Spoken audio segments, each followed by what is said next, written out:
Hey guys, Logan here with EclecticDIY. Today we're going to be talking about how to safely connect or disconnect a car battery. Now, for those of you who need to know the answer right now, I'll just tell you and I'll explain it later.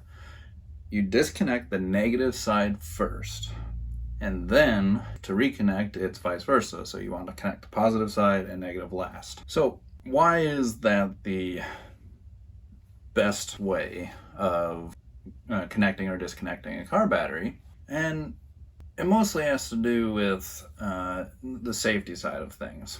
This is really misunderstood by a bunch of people, including car mechanics. Automotive mechanics tend to do this wrong, and it's because the understanding of how electricity flows through a battery is just incorrect. Well, it's not incorrect. I will back up on that for a second. They're using what is called conventional flow. So there's two ways of understanding the flow of electricity. One is conventional, positive to negative, and the other is electron flow, which, as it sounds, is how the electrons move through the circuit, and it's actually negative to positive. So technically the more true answer is electron flow, negative to positive. However, in most applications, it just doesn't matter. Actually, I would say 95 to 99.9% of applications, it really just doesn't matter which way you want to think of the flow, as long as you know which way you use. But this is one of the different sides. DC, well, first off, this is for direct current DC, and specifically with batteries, there is a safer way, actually an almost perfectly safe way, of disconnecting them, whereas there is a way that can harm the battery or the equipment in the car, the radio, stuff like that. With batteries, it's important to understand that electrons flow from the negative to the positive. So electron flow theory is the way that you should go when dealing with batteries. And it's for a number of safety reasons. So what we need to understand is that if the negative terminal of a battery is disconnected, no electricity can flow at all. The only chance that electricity can flow is either to have some sort of conductive material to fall across both terminals, thus creating a short in the battery, which is a problem. You get runaway current, basically. It just keeps building because there's no resistance there, or very, very little resistance. Or you have a short somewhere else in the system, and the negative lead touches the negative terminal, and if there's a short, that can cause problems as well. But both of those cases, one, the having a conductive piece fall across both leads, both terminals, is very unlikely. And the other one, there's a different problem than just connecting and disconnecting the battery. Whether or not you do that right, you connect the battery, you still have a problem, and it has nothing to do with the battery. So that's the negative side of things. With the positive side, if you disconnect that first, what you are potentially causing is a short. So almost everything on a car is the ground to your battery. So all of the metal panels, all of the frame, the engine is ground.